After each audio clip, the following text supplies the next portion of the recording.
కుట్రపూరితంగా ఆ నెయ్యిలో జంతువుల కొవ్వు ఉందని, గొడ్డు మాంసం కొవ్వు ఉందని, పంది కొవ్వు ఉందని, చేప నూనె కలిసింది అని అంటూ రకరకాలుగా చంద్రబాబు నాయుడు గారు కొడుకు, ఇదే చంద్రబాబు నాయుడు గారి పార్టీలో తనతో పాటు కలిసి ఉన్న మరో పవన్ కళ్యాణ్ అనే మరో నాయకుడు ఉద్దేశపూర్వకంగా మన వెంకటేశ్వర స్వామి ప్రతిష్టను మనమే దెబ్బతీస్తున్నాము అని చెప్పి ఏమాత్రము కూడా కనీసము దేవుడంటే భయము లేకుండా, దేవుడంటే భక్తి లేకుండా రాజకీయాల కోసం దేవుడిని ఉపయోగించడం మొదలుపెట్టారు. వీళ్ళు చేసిన ఆరోపణలు ఏదైతే ఉన్నాయో ఆ ఆరోపణలన్నీ కూడా అవాస్తవము అని ఏకంగా NDDB national dairy development board,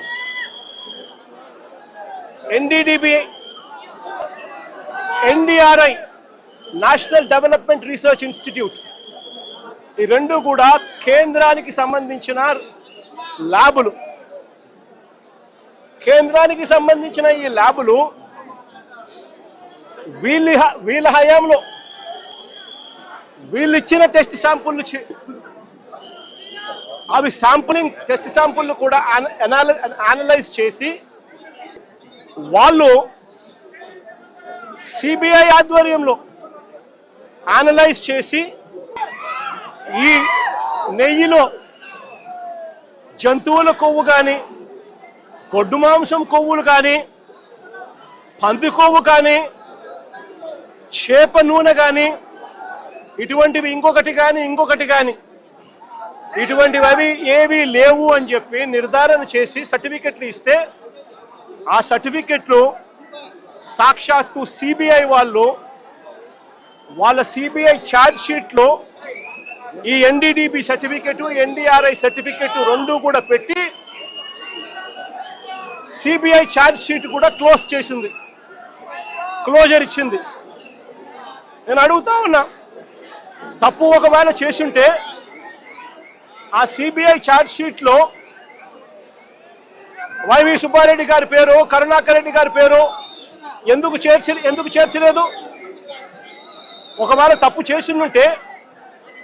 చేసినట్టు ఒకవేళ ఆధారాలుంటే, తప్పు నిజమే అయితే వీళ్ళని ఎందుకు అరెస్ట్ చేయలేదు?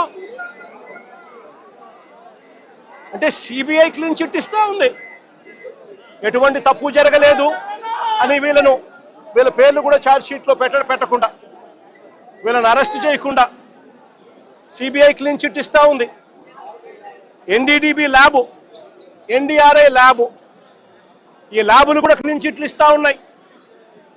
మరి ఇన్ని క్లీన్ చిట్లు ఇస్తా ఉన్న సందర్భాలలో అసలు ఈ సిబిఐ అనేది ఎందుకు వచ్చింది? వైవి సుబ్బారెడ్డి గారు సుప్రీంకోర్టుకు వెళ్ళి రాష్ట్ర ప్రభుత్వం చేస్తా ఉన్న ఆరోపణలు తప్పు, వీటి మీద విచారణ చేయండి అని వైవి సుబ్బారెడ్డి గారు సుప్రీంకోర్టుకు వెళ్ళి కేసు వేస్తే సుప్రీంకోర్టు వైవి సుబ్బారెడ్డి గారి పిటిషన్ మేరకు సిబిఐ చేత విచారణకు పర్మిషన్ ఇచ్చింది. వాళ్ళు విచారణ చేసి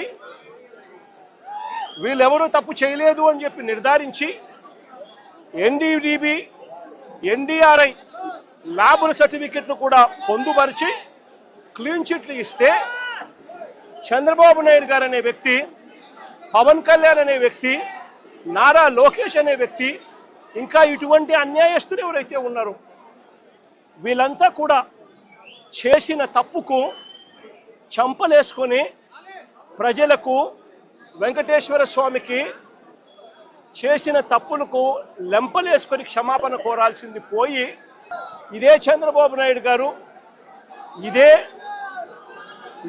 ఇదే లోకేష్ అనే చంద్రబాబు నాయుడు గారి కొడుకు, ఇదే పవన్ కళ్యాణ్ అనే ఇంకొక వ్యక్తి, వీళ్ళంతా కూడా కూడబలుకొని మళ్ళీ అదే అబద్ధాలను నిజమనిపించే విధంగా చెప్పాలని చెప్పి గోబల్స్ ప్రచారం చేయాలి అనే దుర్బుద్ధితో, దురాలోచనతో వక్రీకరిస్తూ ఏకంగా ఫ్లెక్సీలు పెడతారు. పొలిటికల్గా కానీ దాని ఒక మైలేజ్ వస్తుందేమో, దాని ఒక ఎమోషనల్ ఓట్ బ్యాంక్, అసలు ఆ నిర్ణయం ఎప్పుడు తీసుకోలేం. పదే పదే చెప్పాము, కరెక్షన్ చేశాను తప్ప. అంత నిబద్ధత పాటించిన మేము స్వామివారి పాదాల చెంత రక్షింపబడ్డ గౌరవ ముఖ్యమంత్రి నారా చంద్రబాబు గారు కానీ చాలా జాగ్రత్తగా అప్రమత్తతోనే మాట్లాడుతాం, చాలా జాగ్రత్తగా మాట్లాడతాం. ఎన్డీఏ సమావేశంలో మా అందరినీ ఉద్దేశించి మేమందరం కూర్చొని మాట్లాడే సమయంలో NDDM national dairy development board ఈ రిపోర్టు గౌరవ ముఖ్యమంత్రి గారు మాకు చదివి వినిపించారు. 3 రిపోర్ట్స్లో ఒక దాంట్లో వెజిటబుల్ ఆయిల్స్, నెయ్యి లేదు ఇందులో, అంటే ఏ స్థాయికి వీళ్ళు చేశారని చెప్తూ దాంట్లో ఒక రిపోర్ట్లో ఫిష్ ఆయిల్ ఉందనేది, ఇంకో దాంట్లో బీఫ్ టాలో ఉందనేది, ఇంకో దాంట్లో లాడ్ పంది కొవ్వు ఉందనేది, ఇంకో దాంట్లో గొడ్డు కొవ్వు ఉందనేది.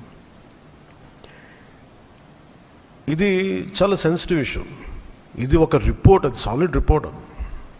ఇది మాట్లాడేటప్పుడు మేము ఆలోచించుకొని మాట్లాడి, నేను కూడా దాన్ని ముందుకు తీసుకెళ్ళినప్పుడు పర్యవసానాలన్నీ ఆలోచించి, కానీ నేను కూడా అనుకుని ఇది చెప్పాలా లేదా. ముఖ్యమంత్రి గారు చెప్పారు దీన్ని ఎంత తీసుకెళ్ళాలి, ఎందుకంటే మా భయం ఏంటంటే సెన్సిటివ్ అయ్యి మనం చేసేసామా.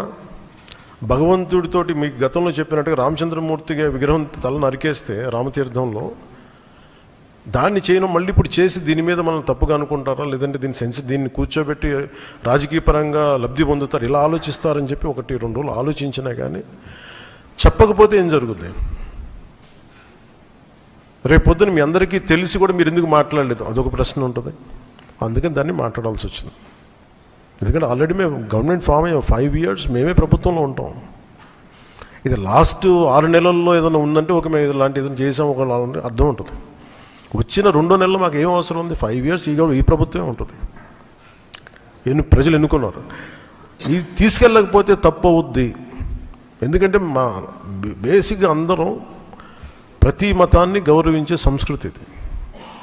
ఈ దేశంలో హైందవ సంస్కృతి లేకపోతే మిగతా సంస్కృతులు లేవు. అలాంటి హైందవ సంస్కృతి మీద ఇంత అపవిత్రం జరిగినప్పుడు, వీళ్ళు రిపీటెడ్గా చేస్తున్నప్పుడు ఇది చెప్పాలా లేదా అని కూర్చొని చాలా తర్జనలు పడి, నాకు పర్సనల్గా గిల్ట్ ఉండి, అరే మనం ఇంత కళ్ళ ముందు ఇంత రిపోర్ట్ మాట్లాడకపోవటం అని చెప్పి చేసిన తర్వాత దాని తద్వారా మీ అంశాలు తెలుసు. అది సుప్రీంకోర్టు దాకా వెళ్ళింది. కొంతమంది మీరు ఇట్లా అన్నారు, లార్జ్కి లబ్ధన్నారు. మాకేం పోతే 5 సంవత్సరాలు మేమే ఉంటాం, మాకు ఆ భయాలు లేవు. కానీ దీన్ని కరెక్ట్ చేయకపోతే ఎందుకు మాకు ఉంది అంటే దీనికి నేపథ్యం అసలు వీళ్ళని మీరు ఎగ్జామిన్ చేయాలి.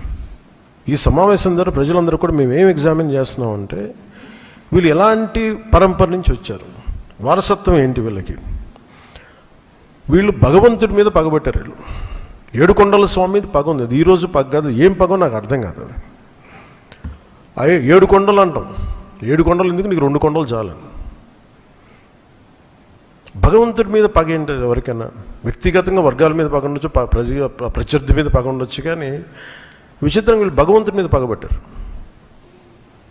మేము ఆ కోణం నుంచి నాకు అనిపించింది దీన్ని కరెక్ట్ చేయాలి, ఇది చెప్పాలి. ఇది నేను ఎందుకంటే నేను మాట్లాడేటప్పుడు మేము చాలా ఒళ్ళు దగ్గర పెట్టుకొని మాట్లాడతాం. ఎందుకంటే వీల్ ఫేస్ ద కాన్సిక్వెన్స్ మాకు తెలుసు.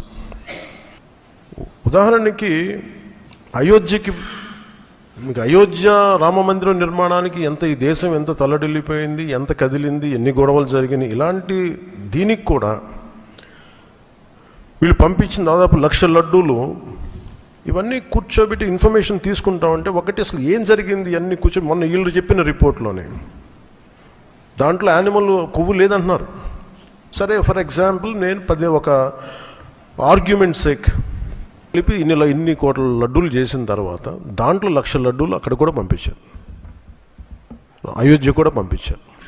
వీటి నేపథ్యం మొత్తం రిపోర్ట్స్ అన్నీ వచ్చిన తర్వాత ఈ నెయ్యిలో ఎక్కడా కూడా 59,70,000 ఇక్కడ లడ్లు దీనికి సంబంధించింది వీళ్ళు అనుకున్న సోకాళ్ళు నెయ్యి సప్లై చేసి దాంట్లో ఆన్ రికార్డ్ 58 లక్షల పామ్ ఆయిల్ దానికి సంబంధించిన ప్లాంట్ బేస్డ్ అన్నీ దొరికినాయి. అవి కాకుండా 1,70,000 నుంచి దాదాపు 2 లక్షల వరకు కెమికల్స్ దొరికినాయి.